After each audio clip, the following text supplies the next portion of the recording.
Hello, PTR mate, and welcome to another episode of the PTR show. Today we're talking about Borderlands 4, we're talking about Gears of War Reloaded. But first, what have we been playing, fellas? Beep boop boop. What have we been playing? There we go. Always a surprise. I like it. Niall, what have you been playing, mate? We'll start okay. So we're going to talk about Expedition 33, I'm sure. Obviously, but first yeah. of all, an update on Blueprints. I have beaten it now. Last time, it took me. I think I beat it on day 43. So yeah, last time Oliver beat it. He said it was bad. I was like, nah, it's good. But then I was worried. I'm like, is it actually going to be bad towards the end? And turns out no, Oliver is just incorrect. So basically what happened is I was being a silly goose. I needed to know where a particular item, how to find a particular item, and it was in an obvious place, and I just never thought to try and go there to get it. Like I was like, oh, it's got to be somewhere else. Like I'll just like with the antechamber, I like probably after like day 10, I was like, that's later. I don't need that for now. I'm just gonna focus on other stuff, which I think is what stunted my progress. So yeah, as soon as I found that out, literally the next in-game day, I did every single thing I needed to do and beat the game with just that bit of knowledge. And I don't know if everything fell into place or whatever, but also there's one thing, which is, so we talked about the conservatory last episode.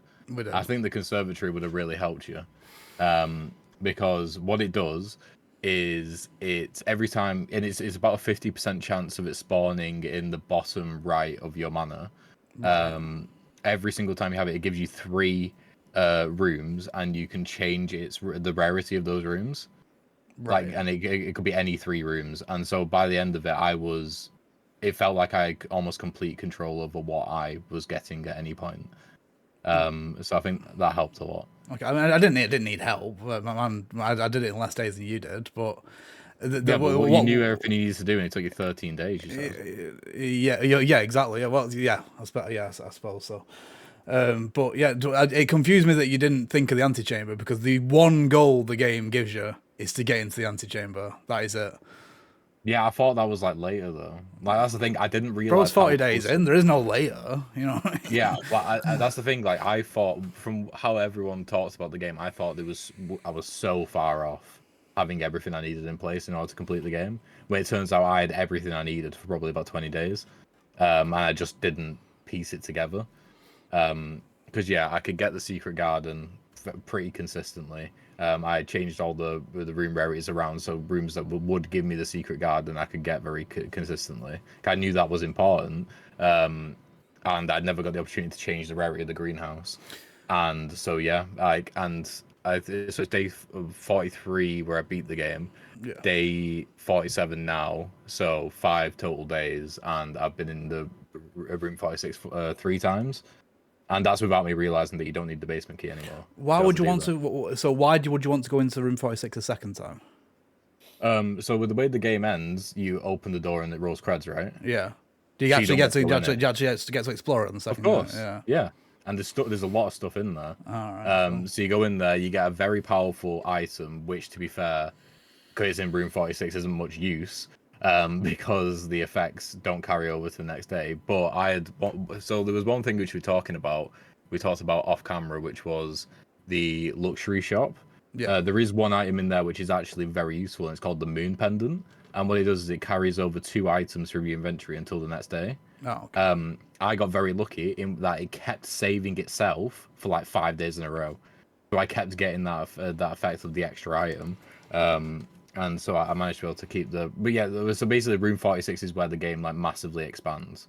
So Right. you've got one objective to get to room 46, and after that you've got room 46 gives you pretty much 8 new objectives, and it gives you 1 additional puzzle as well to solve. But in those 8 new objectives, which are, you might have realized when you get into the underpass, where you unlock when you open up the door in the antechamber to room 46, is 8 other doors. Yeah. And those 8 other doors all have something behind them.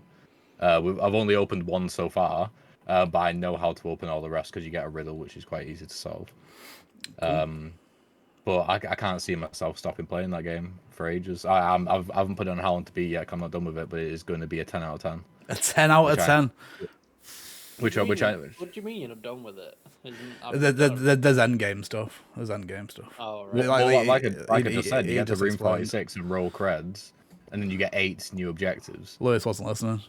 It literally wasn't at all. So, did you find any of the alternate ways to open the antechamber doors? No, I don't think so. So there was the greenhouse and there was a secret garden. I found 2 ways to get into the Spoilers, basement. by the way, for anyone who hasn't played Blueprints. Yeah. I found 2 ways to get into the basement. I haven't gone in through the fountain way yet because I messed about with the pump room and closed it back off again, and then I haven't come across the pump room again. But that's the thing. Like, you stopped right when there's so much interesting stuff happening. I'll stop when the credits roll, Niall. It does, if they put the interesting stuff after the credits, that's not my fault. That's their fault.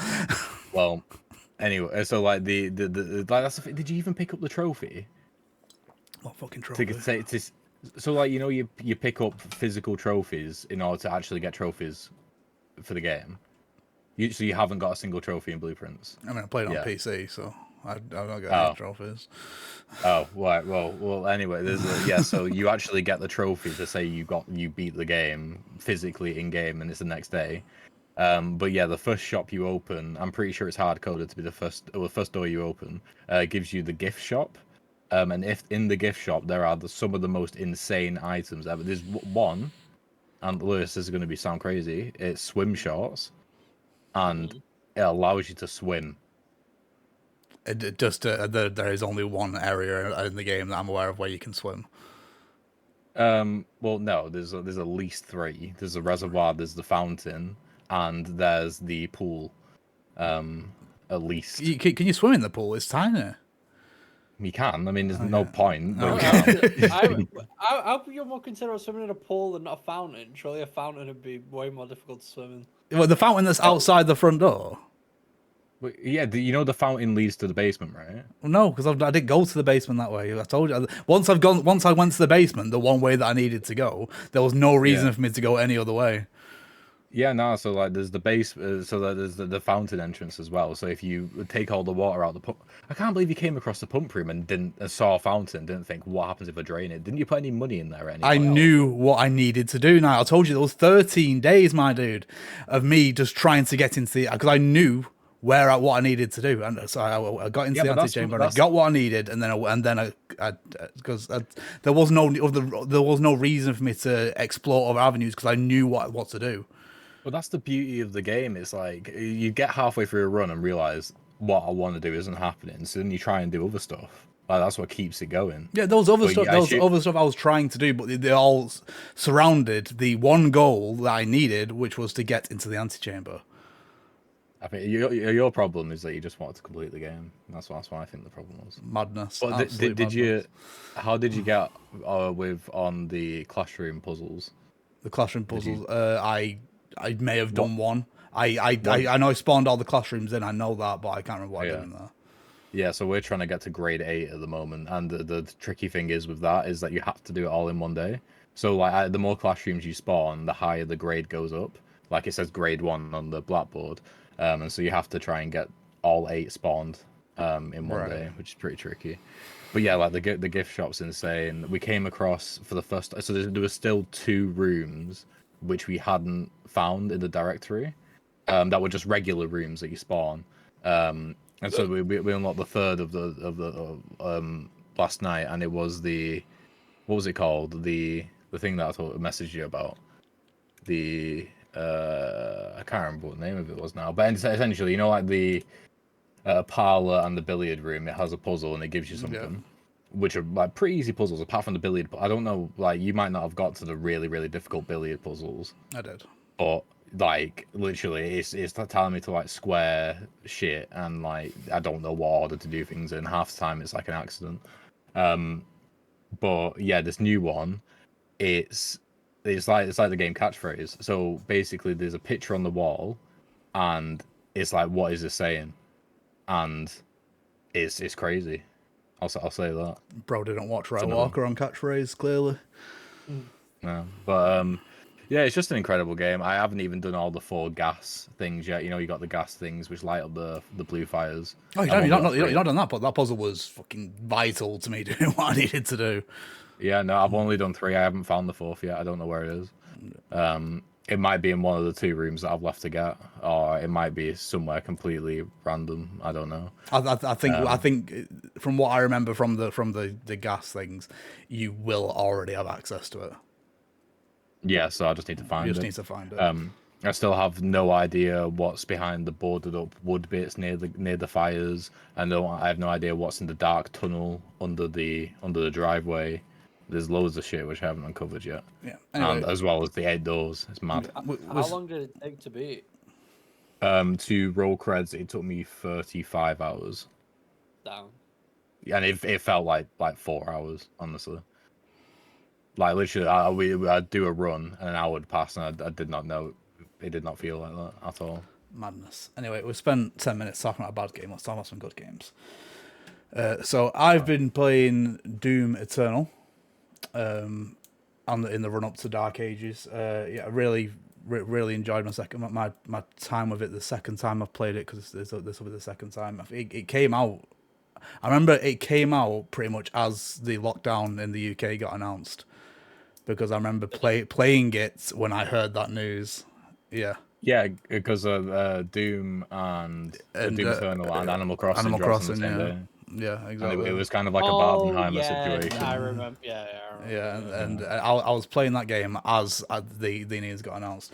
But yeah, no, really good. Again, Lewis, massively recommend you play it, especially. It builds on the first game massively, and it's just it feels a lot different. But what I do want to talk about, we're not going to talk about it too much, because I'm fairly certain we're going to do an actual review of it at some point. We're all 3 of us been playing it. Claire Obscure Expedition 33.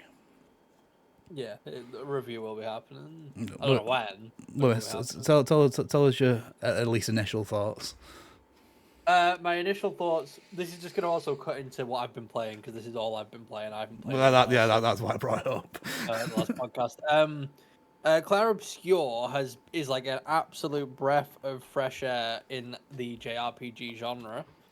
This is coming off. It's not a JRPG. It's not a JRPG. It's an FRPG. FRPG. It's heavily inspired by a JRPG. No. But anyway, yeah, this is going off the back of like just playing Metaphor as well, and I absolutely love JRPGs. And Claire Obscure is just absolute fresh air in terms of like that genre. They've done so many things to like sort of revitalize and sort of like bring new eyes to the genre. And everything the game is doing so far is such high quality and so impressive that I refuse to believe that it's a game made by such a small group of people. And it's one of those games. I'd argue it's a generational game. In terms of no, legit. It's difficult to put into words exactly how impressive this game is. Like, you sort of have to play it yourself to realize sort of that you're playing a masterpiece straight from the get-go. Like, literally from like the first couple of hours playing it, you sort of instantly realize like, oh shit, this is like nothing I've ever played before. And that's something that's very difficult to do, especially in big 2025, but also in a genre that has like thousands of games in it. It's just like it's a technical masterpiece. It's a technical masterpiece. And it's one of those experiences that you're sort of in shock. That you're like that sort of shocks you to your core in terms of like you just can't really describe how it exists or how you're playing it right now. But if you do play it, you will understand. It's just a really fun time. Great voice acting, great art direction, great music, great gameplay. It's just all of it's incredible. And I just highly recommend it. I'm only like 15 hours in so far, and I've probably got another 50 to go. But it's just a really magical time, and it's just one of those games where I don't understand. As like a 26-year-old, I didn't think I would get an experience like this again, where I was filled with such like awe, at playing a game. And it's managed to do that for me. So it's just a good time. just say as well, Lewis is a silly goose of the way he plays games. One of the selling points of this game is the fact that it's a short JRPG. It takes about 30 hours to complete. It isn't short. Yeah, and but if you look at what the initial review said, it says, and they said it themselves, it's got 30 hours of story, but then they also said there's 30 hours of side content to match. Yeah. Yes. They said in terms of side content, there is just as much side content as there is main story content. And I am doing the side content because I think the game's really fun. Yeah. Like, there's not a chance in hell with a game I'm enjoying this much that I'm not gonna try and do every single little thing in it. Yeah, from Because the side content that I've played is top quality as well. So it, like, even for No, me that's who the- hates the that's side the thing. stuff, yeah, Yeah, I exactly. haven't even come across anything yet. you all need the to go side looking stuff- for it. Yeah, you do. Yeah. All the side stuff that I've done so far is like, all of it is, yeah, like Oliver just said, to the exact same quality as all of the main story stuff. It doesn't feel like filler. None of the side stuff feels like it's there to pad the content. It feels just as much as the main content. Sorry, yeah, it feels just as much as main content as it does side content. It's incredibly impressive. And like I said, with a game that's like what I'd consider like a generational game, there's no way I'm just not going to try and do everything. Because once this game's gone, it's gone. Yeah. So I want to sort of treasure and cherish every single part of it. Do you think that there'll be a sequel of any kind? I can't comment on that because I don't know how the game He knows ends. too much. No, it's because no, I wish I did. It's because I don't know how the game ends. Anything could happen towards the end of this game. Obviously, yeah, they could make a sequel that has nothing to do with this expedition. It could be Like to do with Final a different Fantasy, yeah. expedition. Yeah, exactly. It could be a completely separate thing. And I mean, I don't think for a second that this studio isn't going to do something else, maybe within this genre for sure. Considering how well the game's done, I think it sold 2 million copies in 12 days or something And it's like on Game that, Pass as well. which is nuts. But yeah, I can't comment on obviously whether or not there's going to be a sequel. Would I like them to make more games for sure? Just based on what I've seen they can do, yeah. Do I think we're going to get a massive influx of games like this in about 4 or 5 years from now? Yeah, probably.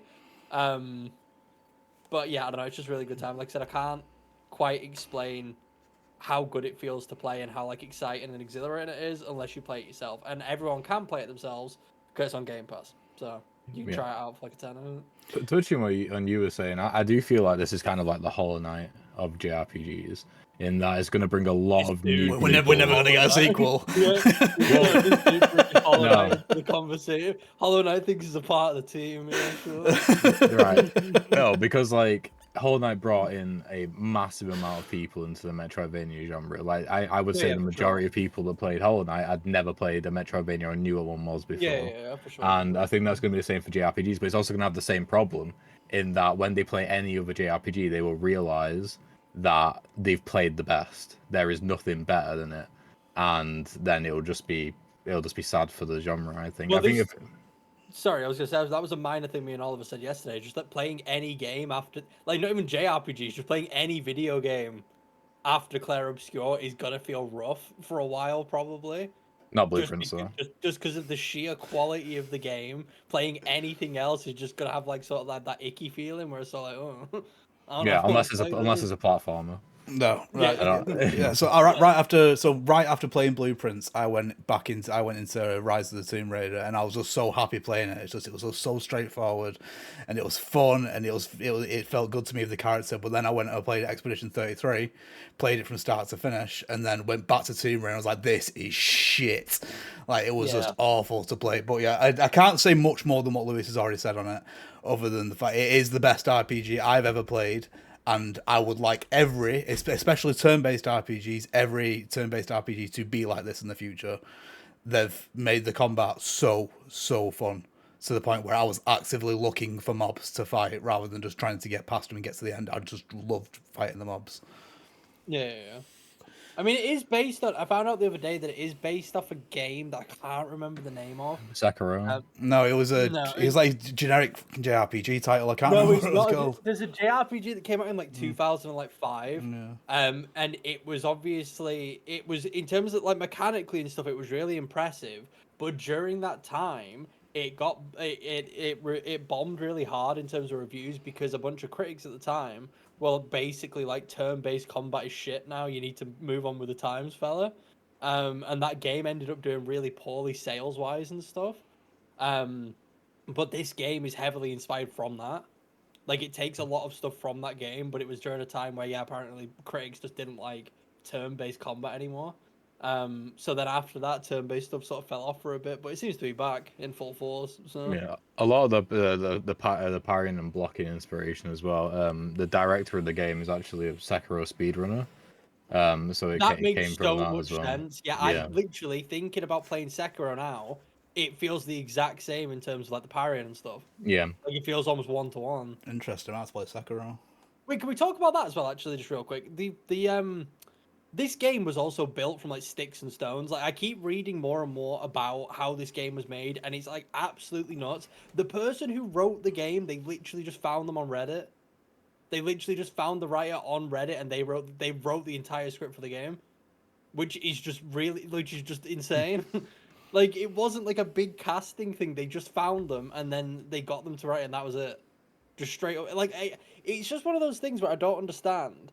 And obviously Niall works in the industry, so I'm not slagging him off in any way, but it just doesn't make sense. Nice shit. No, it's more. It just doesn't make sense how a project like this. Like to be fair, it seems like a 1 in a million chance that this ever worked in the first place. But I just don't understand how a project like this comes together with basically no money and such a small group of people and turns out the way it does. It's also no But interference, though. This is but it. these massive, but these massive companies cannot get it right because of all that interference. They can't do anything like I saw a quote from, I think the director of the game saying if this was with any other big studio, this game would have taken like 6 years to get greenlit or something like that.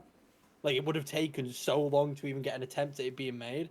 And I don't know. I just wonder if it'll make big companies sort of take a step back Would you and like go to like, answer the question? no, yeah, for sure. Okay. So there's a few things. So the first thing is that it's very much a people problem. So there's a story about how God of War and God of War Ragnarok was made, like how the team was so cohesive and how the game was so good, and it was literally every decision made. Whoever it was, an artist, designer, or programmer, would get up from the desk, walk over to Corey, and be like, "This," and he would either say yes or no, and that was it. So like the entire game was based off his yes or no answers. Yeah. And so that's why it became like such a cohesive. Well, the vision was so cohesive and it made sense, and it was way more efficient because those games didn't take 5 years. I think they take like 4, which is pretty good considering. But also as well, every single person you add is diminishing returns on productivity, because the more people you add, the more people you have to manage. It slows down. Like you might be able to do more, but you won't be doing it. It's not like if you have a team of 10 and a team of 100, you're going to be doing it 10 times as fast, but do Yeah. 10 times as much. It's going to be a lot less. To build on what Naldo said there, so I watched a couple of days ago. I watched the Kojima documentary of Death Stranding, and their setup is exactly the same. Kojima is directly involved in every single decision that is made, and I think that's it. Like because they say a camel is a horse built by a committee.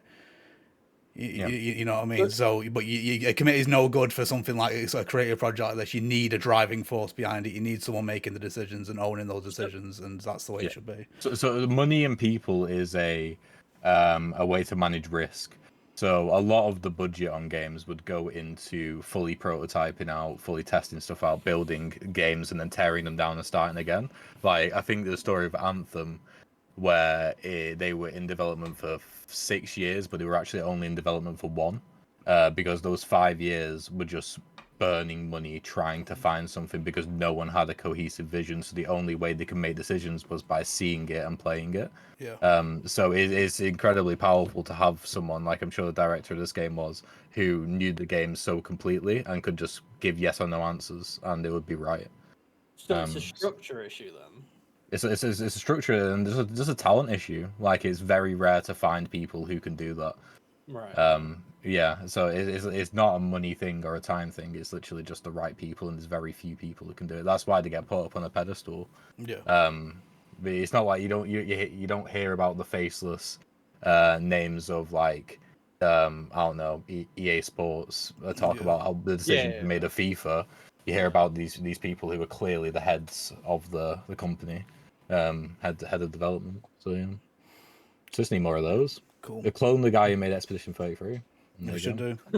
So yeah, we will have a full review out for it. It will definitely be like a spoiler cast as well, because there's so much that I want to discuss at this point. Like, and there's so much later on in the game that is just fucking mind blowing. Anyway, we're gonna move on to the news. Oh shit! 1 second. Have you got news? But I thought that was the jingle. Out with the olds, in with the news. News time. There you go. That was I good. hate the way you whisper them. You're not saying it with chest. It's just Right. You're afraid. I'm gonna start because I've got two, so I'm gonna bookend it. Right, so Borderlands 4. There was a Borderlands 4 state of play. I think what, a week ago now, something like that, and they showed a lot of footage from the game. Did any of you guys watch it? Yeah, I was literally about to ask, did you end up watching it? Because I did watch it after because it was only like 15 minutes. Yeah, no, I went back and watched it. It was just something I was going to stick in the background, but then it actually claimed my attention. So yeah, it was really good. Some of the stuff they're doing with it, like the big one I want to talk about is the fact that if you are playing co-op, every individual has their own difficulty setting, which is crazy. It's never been done before. I don't get how that's gonna work, to be honest. It could be abused. Yeah, it could be abused massively, in that you could just send your lowest difficulty guy in to kill all the hard enemies. But I think it just helps accessibility. It helps because the thing is with Borderlands, I've never played it with anyone else. I've never played co-op. I'm not sure. It must be big. Like, it must be a big way to play, but I've never personally done it. So I think it just helps that where more people are going to be playing it together rather than apart. I've got a story about Randy Pitchford. Go on, man. Yeah, so as it didn't happen to me, obviously. It's one I heard on a podcast. But a few years ago at QuakeCon, he invited a bunch of Australian influencers around to his house because he heard that Australians can party. And so he brought them around to the house, and they went into this room, and people were really confused and weirded out. It was like a cinema room, and it turns out he hired the best magician in in America, to perform a magic show. And at the end, he was really proud of a magic trick they did, Randy Pitchford. And so he got up one of the Australian influencers to do the magic trick on him, and he kept on doing it wrong. Like, he kept on saying, like, "Oh, is this your card?" And the influencer was like, "Nah." And after the third time, the influencer turned around to the people and said, "Actually, it was my card." And then everyone groaned. And they didn't get what a dick! Yeah. Well, what's the point in that? Yeah, that's really mean Literally. for no reason. It's not even funny either. It's like, I got you. It's just sad. It's just annoying. Yeah, so that's a story I stole from Skill Up. So there you go. Cheers, it was regurgitating content. No, I watched the deep dive. It looks genuinely really good, especially compared to the other trailers that we got. Like, this feels like a completely different game. It still very much feels like Borderlands, but it seems like they've stripped away with a lot of the bollocks that 3 had. And it seems like they're sort of reverting and going back to what people liked about Borderlands in the first place. I think one of the issues with Borderlands, at least in terms of listening to it and playing it, which is my issue with it, is that it's not even necessarily that the gameplay got worse. In fact, like, Borderlands 3 has the best gameplay by far. Like, the gameplay in Borderlands 3 is, like, absolutely fantastic. It's just insufferable to listen to. The story is hot garbage. The characters are super hot garbage. It's just all awful. And it really dampens the experience. And it seems, based on this trailer, that they're making it a lot more like Borderlands 1 and even like Borderlands 2, in that the dialogue and just, like, stories in general seem like they're less memey. Like, they're still stupid, for sure. It just seems less focused on trying to be current with memes and just saying random shit for the sake of being funny. That's the biggest issue with it. You need to make it so it doesn't age poorly immediately, which they all have. No, they all have, like, very badly. I think in terms of gunplay and everything, it looks absolutely phenomenal. Yeah. I've seen some people complaining about the UI and stuff, about how it's lost all of its charm. I do see that, but at the same time, the old UI for Borderlands was also really bad. Like, it was cool looking, but it wasn't efficient. It wasn't good. Like trying to manage anything in those games was just incredibly difficult. Yeah. It seems like they've stripped a lot of that and made it very simple.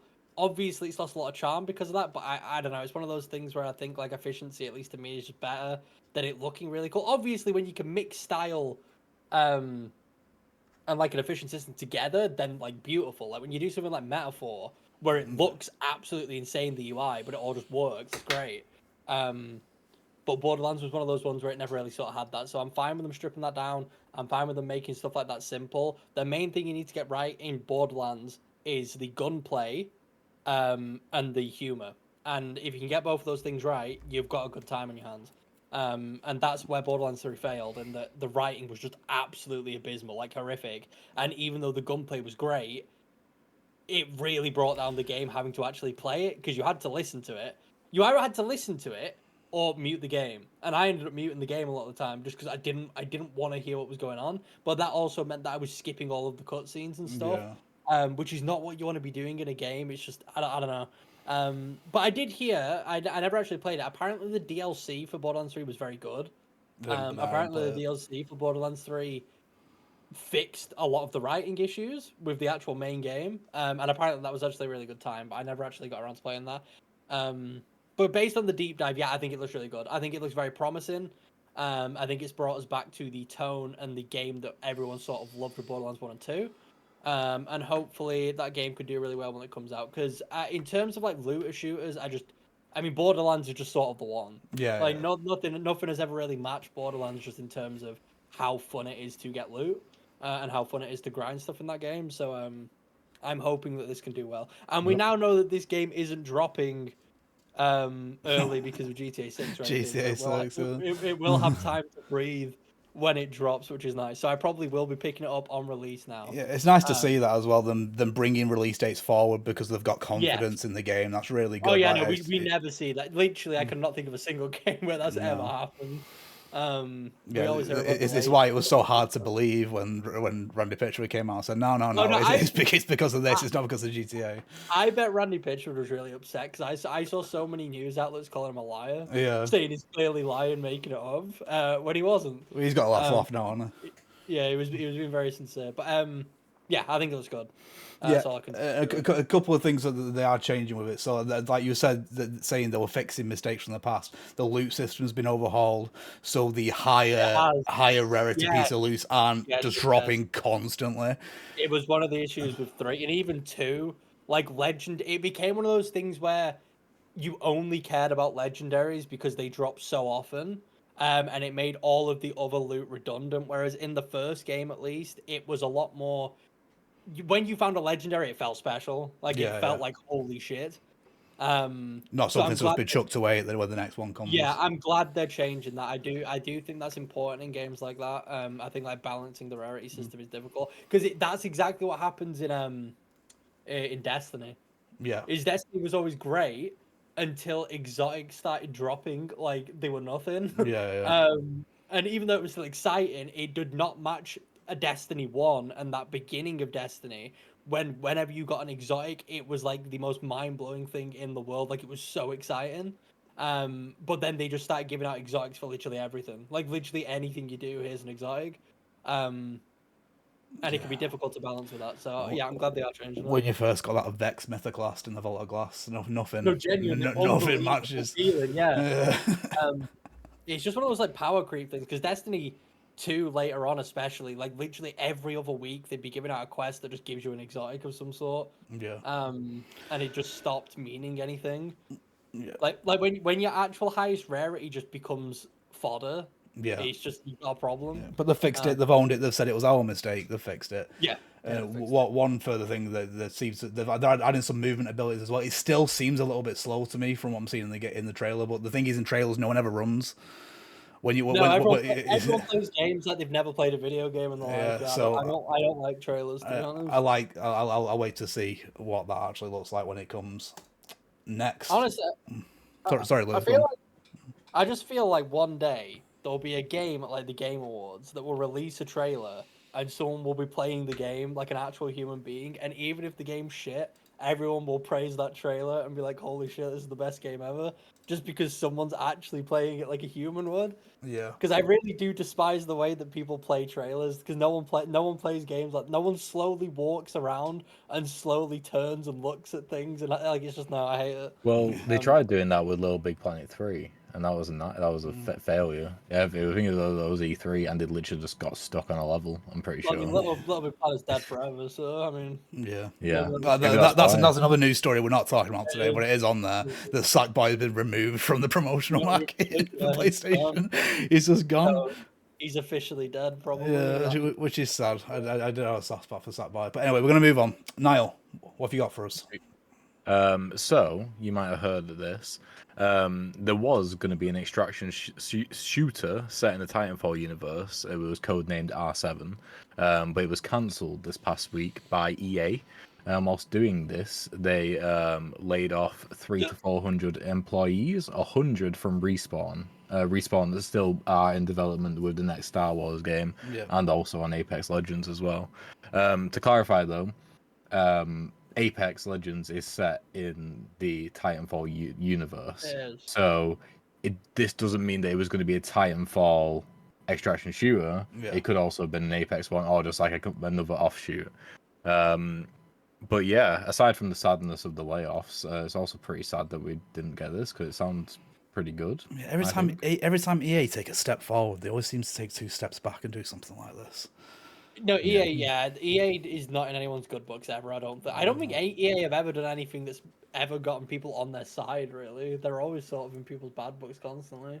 It's just every 4 years when they publish a Joseph Fares game. Yeah. I think Titanfall is one of like the biggest mysteries in like gaming for me. Where I just don't understand why that series is disrespected as much as it is, considering how much people love it. It's a very odd choice all around for me, and why that game doesn't, or why that franchise, sorry, doesn't have more to it. Yeah. They kind of killed it with the first one. Yeah, they the made it fucked it with the multiplayer first one, only, yeah. which was multiplayer only back when that just wasn't a thing. People were very, very frustrated with that, and then Titanfall 2 at that point didn't get as much reception. No one played right? it. Yeah, even though it is incredible. It's a fantastic game, like you say, but the thing is, they made the mistake of sticking that 2 on the end, where they really should have just called it something else. Put it in the same universe, whatever you want, but call it something else, because it was a sequel to a game that no one could play anymore. Yeah. Yeah. I also think Apex sort of didn't help any of that though. Yeah. Because once Apex came out, EA stopped giving a shit about anything else to do with FPSs and just put it all into Apex. And Apex is just sort of its own controversy in itself at the moment. Like, no one really likes Apex, but they still play it because they're like addicted, like it's crack or heroin. But people sort of hate the state of how that game is at the moment, and they have for a while, from what I understand. So I don't know. If EA are going to do bad things, you would hope that they'd be doing good things somewhere, but it just seems like they're falling apart in sort of like every avenue. It doesn't seem like they've got anything going on really where anyone's like, yeah, EA, I'm very proud of you for this. It just seems like everything they're doing is just sort of garbage. Yeah, well, it's like Niall said, the good things that come out of EA, everyone just kind of forgets that it's EA. It's because it's just outweighed by so much bad. But it does worry me this slightly, especially because it's Respawn as well, because they make the Jedi games, don't they? And I do like those. Yeah, they do still have one in development, apparently. But now they've got 100 less people to work on it with. So, yeah. Can we speak about Marathon really quick? Apparently, people aren't happy with that game. No, yeah. So they did the extended the closed beta and invited a lot more people. It had a peak of 6,000 people, and then I think it's down to less than 1,000 now. From what I understand, the impressions are that it is fine, but it doesn't lack the hook. Like I was watching someone who plays a lot of Hunt Showdown, another extraction shooter, and they were describing how in that game, the objective is to kill a big monster and get the loot. But what that monster does is it puts like a massive pillar of smoke in the air. And that's what drives everyone to that location, and they wait in the grass for you to kill that monster, get really happy, take your loot, and then they'll kill you. And there's a lot of things in extraction shooters like that. Like in Tarkov, just one of the things is that the way the level design works in the extraction zones, make it so that there's always going to be a sniper in the building waiting for you, and it just like all these different like goals which bring combat together.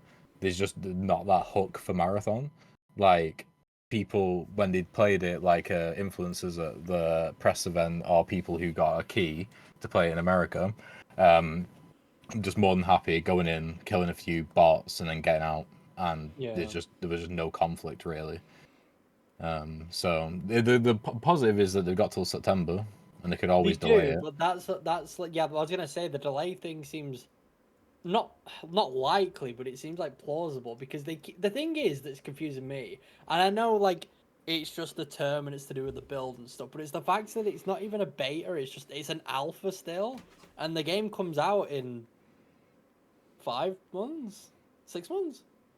Behind the scenes, that makes sense naming wise. It's usually alpha 2 months, beta 2 months release.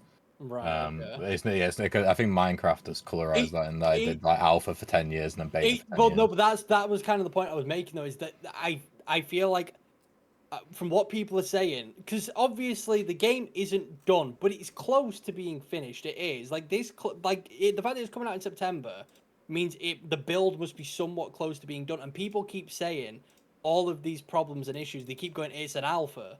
Like they keep saying it's an alpha, it's an alpha. Don't be so hard on it. And I don't know. It seems relatively close to releasing. So does it have that much of an excuse to not be like not ready to go, but like somewhat close to being ready to go? Do you know what I mean? I think something that would be more forgiving is if it had bugs or if it had crashes or something like that. The fact that there's something fundamentally missing, which is the reason why you'd want to keep playing the game. I think that's what people shouldn't really be excusing. That's what I mean. That's what I keep seeing. That people keep saying, "Oh, it's an alpha. They're going to add so much stuff. Stuff's going to change.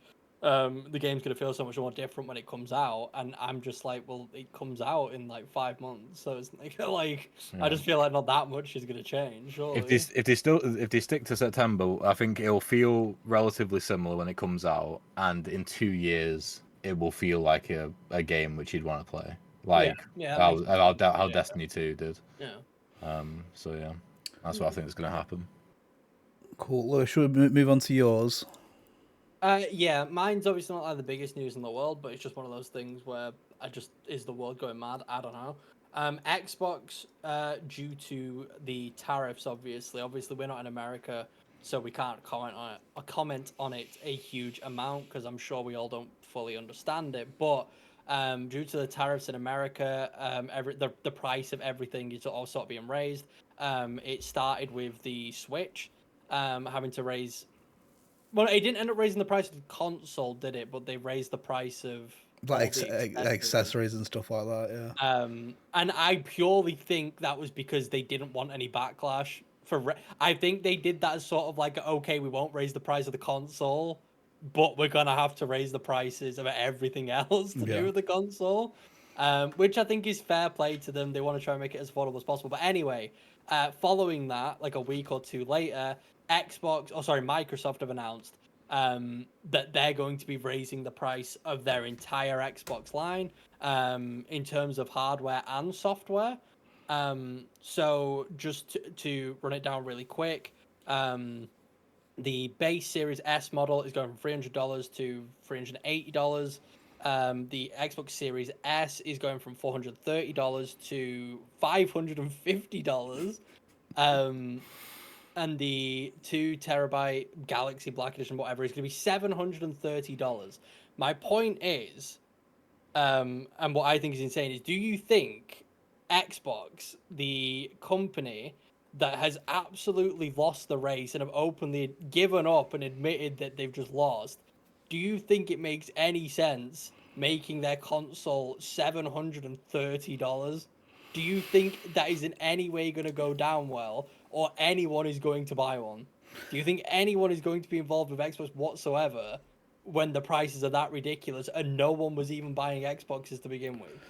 No. Like, has this just destroyed Xbox completely in terms of being any sort of competitor? So the thing is with Microsoft, we've got to remember they're an American company, so they will have been hit hard. I don't think that this is the last of the price increases we're going to see across the board, but Microsoft are hit worse than most because they are in the shitstorm. They are they're right in the eye of it. So they will have. The thing is, they will have had to do it. There's no way around it. But I do not think this is going to negatively affect Xbox going forward in the future because console sales, I do not think are what they are aiming for anymore. No, I agree. If console sales aren't, but if console sales aren't what they're aiming for, why bother raising the? Surely Microsoft Because they would lose more money. Yeah, like that's the thing with the tariffs that they have to pay, or the tariffs that other people have to pay. Like they will just lose more and more money. So if anything, it's just to save the money. I don't think the console business for Microsoft and for Nintendo has never been about the sales on the console. It's about the sales on the software. Yeah. So it's just so they don't, hemorrhage money when people buy it. Like it would probably, depending on their margins, especially because their margins wouldn't have been that good anyway. They might have been even making a loss at the original price, like a significantly higher loss than previously. Per console, and so they were just trying to make it so that wasn't the case. Like I think they'd be happier if they had the original price. They'd be happier if no one bought a console again than if one person bought a console. Yeah, So it probably cost them more. I agree with what I'll say. I think Microsoft's way forward is pretty clear. To be honest with you, if it were me in charge, then I think the console, like as it is now, would be defunct and gotten rid of for the next generation. And they would just move on to PC, but they would do what Steam are doing, what Valve are doing with the Steam Deck, and they would make a cheaper, all-in-one solution as a PC that has an Xbox overlay. Like you can play all the games and all that stuff. It'll have Steam and all that kind of stuff, which I believe is what's going to happen anyway. I think from what we've seen from leaks and stuff like that, I think this is what's going to happen.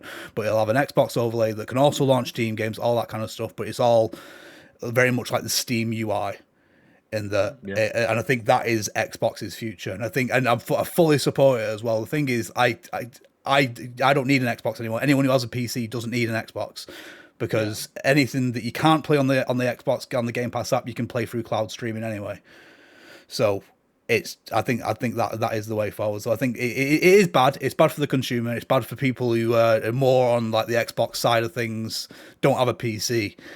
But it's that late in the generation now that if you haven't got a Series X, then what you doing? Series S, if I walk into the house of anybody who's not a massive capital G gamer, they've got a Series S somewhere. But this is another thing as well. So with the fact that Microsoft's flagship Xbox right now, $730, we're 5 years into the console lifespan. The new consoles are rumored to come out in 2027. How much are these new consoles going to cost now? Because the same price, I imagine. You think it's going to cost the same? You don't think it's going to be more? You think they're just going to release? They're charging $730 for this 5-year-old console. You think they're just going to release the new one at also the same price? I reckon 7499. They've got to be very, very careful going forward, because if it goes up much more, then it's going to cause a crash.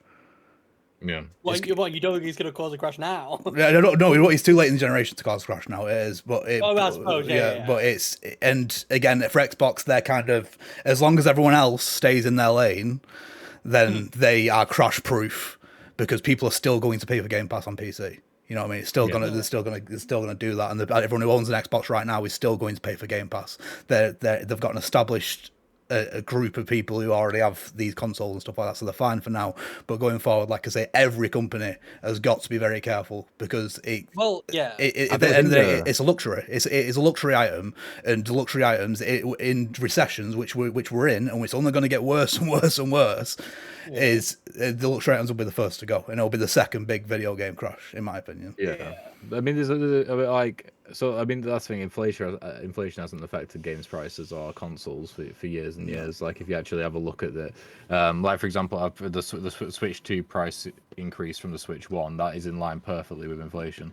But I think the consoles which are more dangerous to cause a crash are Sony and Nintendo, definitely. Just because Nintendo for the entire indie game space, 100%. But Sony for all the big AAA, because people who are playing big AAA games, if they don't have a PC or Xbox, are playing it on PlayStation. PlayStation. Yeah. And so if they massively increase their prices, that's going to directly affect the sales of big AAA.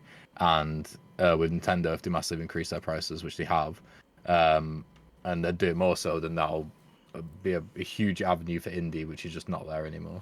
Well, I assume PlayStation's going to follow suit soon. Like, they already did raise the price of consoles, at least in the UK. I don't know what's going on with that, because the prices didn't raise in America for the PlayStation, but it raised in Australia and the UK. It's to offset it, most likely. But the other thing that comes with the Xbox thing, which I think Sony is going to following the footsteps soon, is because they obviously raised the price of the console, Xbox. They also have raised the price of games, so they're officially $80 now. Yep. Xbox games. So I think that is the standard now. Like Nintendo, obviously they said it's not every single game. They said it's some games.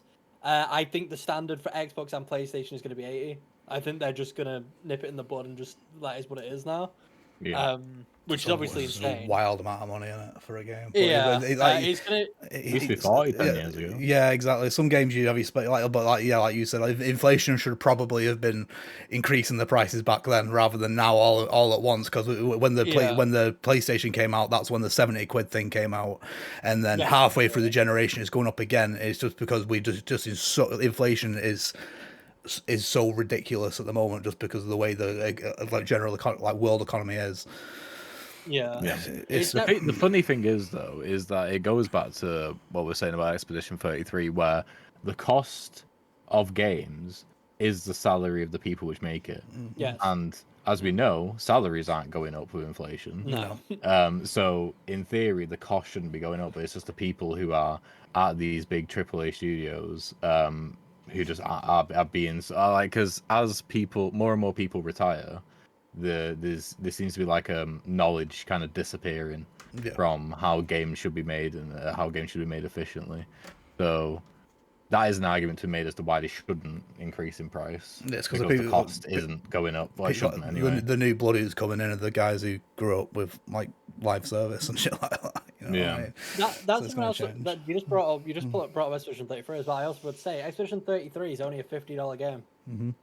Yeah. They only charge $50 for that game. All free on Game Pass, and it's sold more than most big releases that have come out in like the past year. And it's got more content, and it plays better. It's just kind of ridiculous. But yeah, I think PlayStation's definitely going to follow soon. It's going to be interesting to see what's going on with all that stuff in terms of prices. People are definitely going to have to be way more selective of what it is that they buy into, which is a bit sad to see. Not that it wasn't already like that, but like it's obviously just going to be worse now.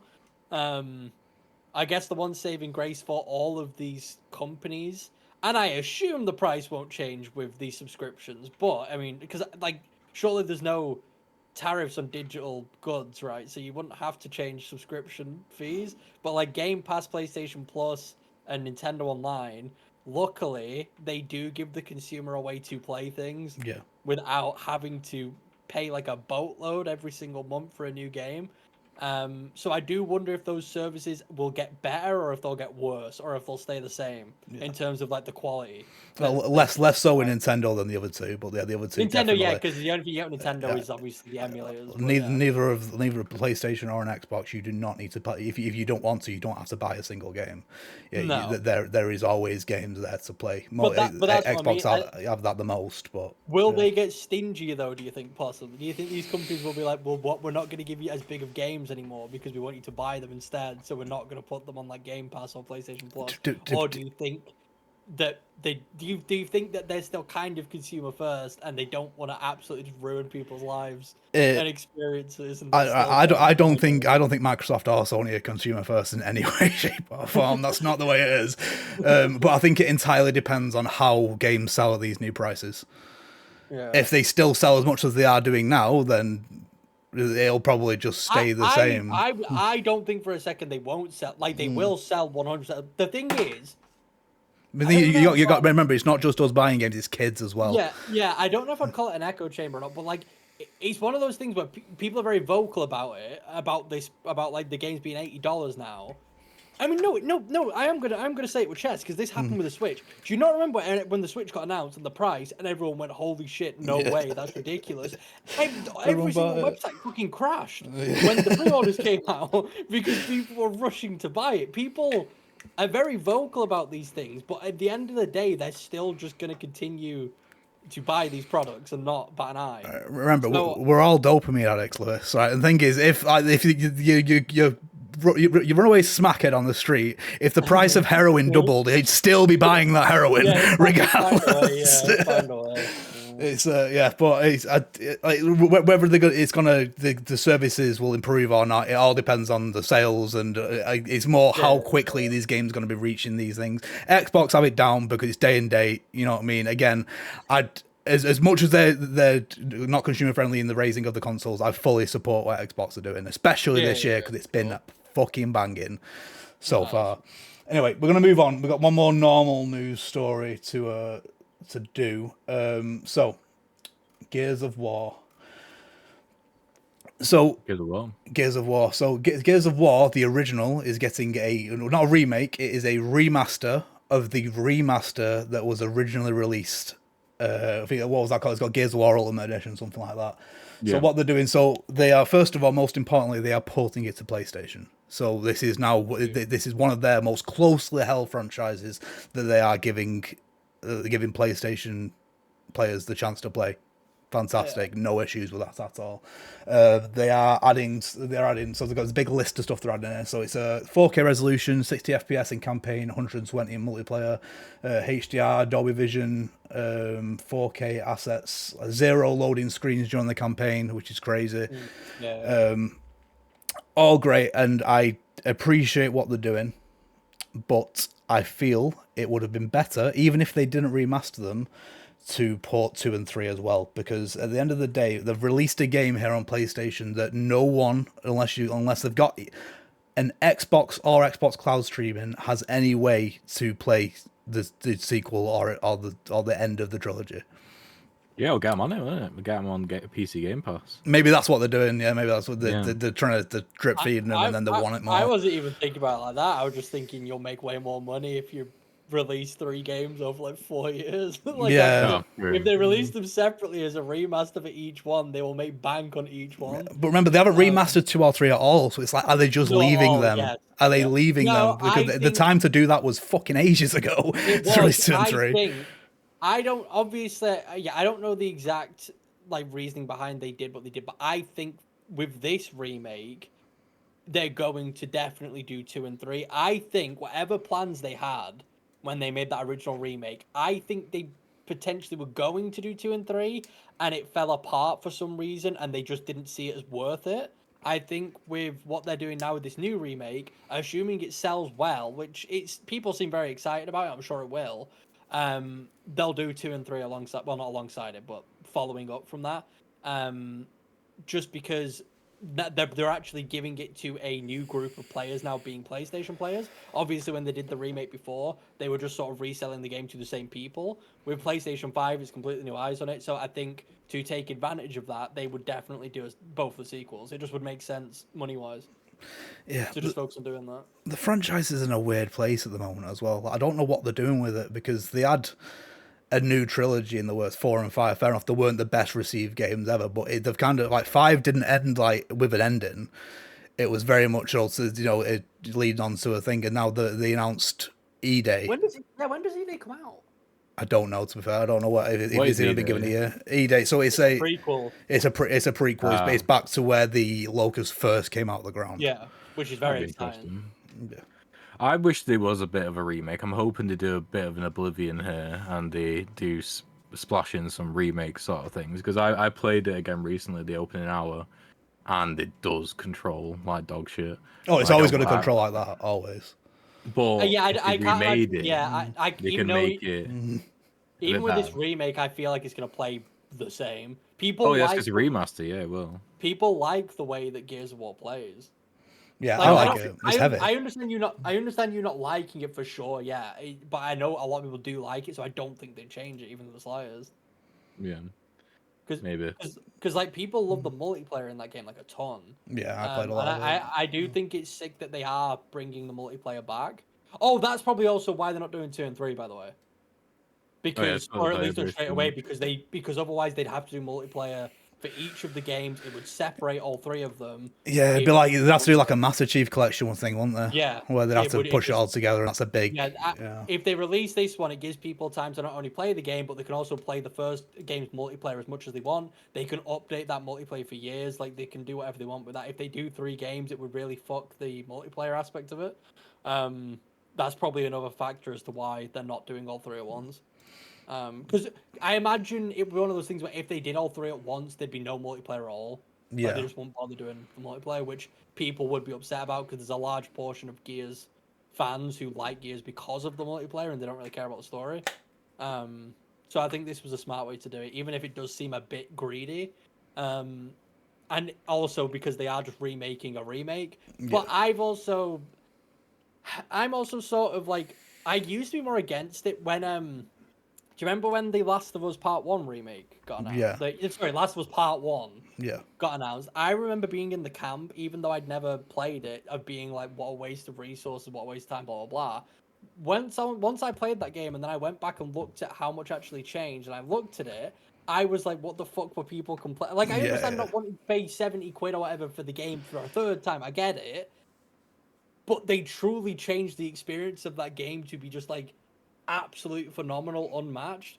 And obviously, I feel like with Gears, they're going to do this. A recent example of that is fucking Days Gone. All the reviewers who've played the Days Gone remaster or remake, is it a remaster or a remake? Whatever it is. Remaster, I think. I've said it's like a technical marvel in terms of like what they've done with it. Yeah. Like apparently it's absolutely phenomenal, and obviously people may see that as a waste of resources for sure. But I think giving like a fresh coat of paint to these games and making them the most enjoyable that they can be isn't necessarily a bad thing.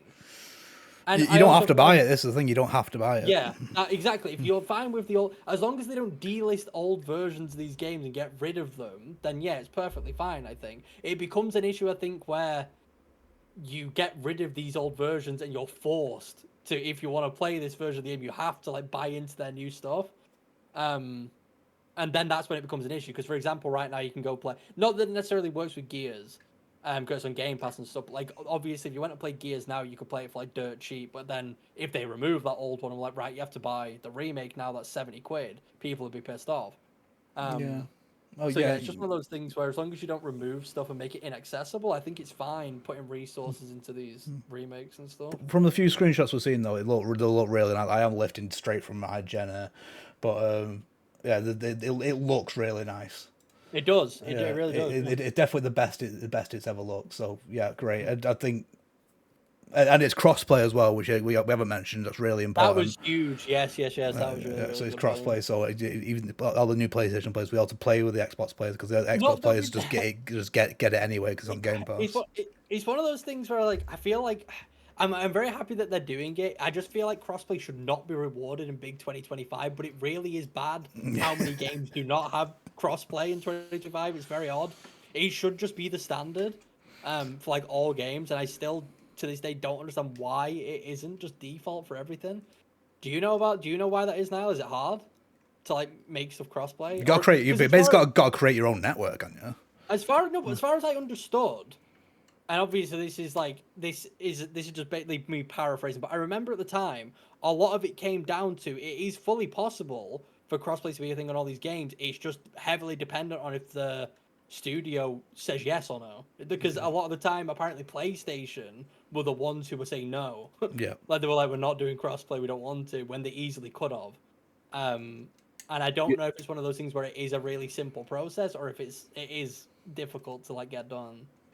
From what I understand, it does just depend on the consoles themselves, because there are services like Epic Online services which make it quite easy. Like there was a trend a while ago where basically every publisher would have their own overlay. Like I think Rocket League still has theirs and that sort of thing, but that's not required anymore. It's just to get it crossplay on consoles, you need permission from the console people themselves, I think. Yeah, and I know I was saying before that none of these console makers are consumer friendly, but I think Xbox has the best impression of being consumer friendly. Yeah, I do. I was gonna say I do find it very funny how willing and nice Xbox are to share their stuff with PlayStation, but PlayStation is very much still like, nah. It's because they're panicking. They know that they're either going to have to do what Game Pass does, or because they think they can't just give Xbox things because their entire revenue is from selling these games. Yeah. You know what I mean? It's very funny. Yeah. They're just like, yeah, thanks for that. We appreciate everything you're doing for us, but you're still not having any of our stuff. Like, Yeah. it's ours. Exactly. Fuck them. Fuck them. Yeah. It's two different cultures as well. It's like it might be, obviously you got an American company, you got a Japanese company. It's two completely different cultures clashing. But anyway, Yeah. we're gonna move on to the big cheese, Niall. It's the big cheese, grommet. Big cheese grommet. So, the inevitable has happened, even though we said it. Lewis said it wasn't inevitable and it wasn't going to happen. GTA 6 has been delayed. Oh yeah. It has finally been given a release date, but that release date is in a year, if not slightly more. How do we feel about this? I feel terrible because I picked it in the draft. You did. Already one down. I'm doing amazing. Guy I had Expedition 33. That's one thing actually I'll say about the draft. Everyone in this car, including Alex, was like, Expedition 33, what even is that? I said from the beginning that this, as soon as it was showed at that Xbox developer Yeah, the actual Uh, direct, developer thing, like, I a was year like, ago, this is going to be incredible. And Dude, I was thinking about this the other day. I also, because I'm pretty sure we recorded our reactions that I did when it came out and I saw the trailer. I said this looks absolutely unbelievable because I was like, it looks like they're making a Western JRPG, Yeah. and this looks right up my alley. And then I remember the second time they showed it, Oliver and Niall got into a massive argument. And I was right, by the way, and I still am fucking were right. right. Yeah, you can negate on it. You No, were to be right. fair, I when that was happening, I was in agreement with Niall. Yeah. I'm very surprised that it did end up being the way it was. It works very well, but yeah. every time I've seen parrying or dodging, it's always been like Yeah. partial negation. Yeah, of no, damage. I've never like, seen it like it this works before. so well. Though, that's the thing, though. Like, Yeah. it does the game look and it works incredible. But anyway, yeah, I did say it was incredible at the time, but I just as soon as all that ended, I just forgot the game existed. I was very much the same. I remember thinking that when we first watched it, thinking, "Oh shit, they get all damage." They're actually doing like active, proper active turn-based combat. But again, the marketing kind of ended at that point, so Yeah, for sure. it just kind of fell off. They did not market that game like to an insane level. I until that game dropped. It was mainly you, Niall, for like the past like couple of weeks before it came out. You kept saying, "Oh, the Claire Obscura," and I kept going, "What is that?" And then you'd tell me, and I'd go, "Oh yeah, that." And I think that was just kind of their fault. I feel like they didn't market it super well. Obviously, everyone's marketed it for them since it came out, which is great. But yeah, it was just one of those things where I just sort of forgot it existed. It's not that I forgot what it was. I just, by name, it meant nothing to me. So it's their fault. It's not my fault. It's their fault. I see. Anyway, back to GTA 6. Yeah, So it's now been given the release date of May 26, 2026. Are we still hyped, or is it just falling off now? We're just going to forget about it for another year. Yeah. I'm hyped. I'm excited I want to hear Niall talk about this a little bit, just because of he played GTA 5 kind of recently and his experience, so that seemed just unbelievable. I'm excited. I'm always going to be excited. It's GTA. Excitement's a difficult thing to portray, because when I say excited, I'm not actively waiting for this game. When it comes out, I'll be buying it. Frame one, for sure. I'm not thinking about the game outside of that. It does not cross my mind at any point of the day ever. If I was 13 and this was coming out, yeah, I'd probably be thinking about it all the time. It'd be like an insane thing. But I've lived long enough, like, with the idea that this game is going to come out one day. I can wait another year. I'm not too bothered about it. I think it's better if they spend more time perfecting it and refining it and making sure the game works when it comes out. As long as they can do that successfully, I do not have an issue with delaying it. And also, I'm just happy they gave us an actual date. They gave us an actual official release date, not 2026. They gave us a date, a specific day, which is way more than we had before. So I'm happy. I'm fine with that. And it lets other developers as well just work around that date, because that's what Yes. everyone's trying to do anyway. So, and he might get. I mean, GTA 5 got delayed twice, didn't it? I believe, like massive delays each time as well. So it could get delayed until the end of 2026. So, yeah. But what annoys me most about it is that everything they've been saying recently has not led anyone to believe that there's a delay No. at all. Like, because mine and your argument when we were doing the draft was that Yeah. no, that game's coming out this year. They've made it clear that it is coming out this year, kind of thing. Yeah, But it's not just a delay. It's like it's 5 months into next year. That's a crazy amount of time. Like, what has gone wrong? Yeah, I don't think it was wrong of us to believe that it was coming out this year. I think people, Alex was saying that, "Oh, you guys are idiots." It was obvious. It wasn't obvious. I think it was very valid to believe it was coming this year. But I also think it was just as valid to believe that it was going to get delayed. Like, I think either end of the spectrum made sense. Yeah, it is one of those things where, like you said, what is going on? Yeah. I don't know exactly internally what's going on with that. There may be more to it than, is there like a ton that they need to change in terms of like something just isn't working, so they need to fix it? Is it a performance thing?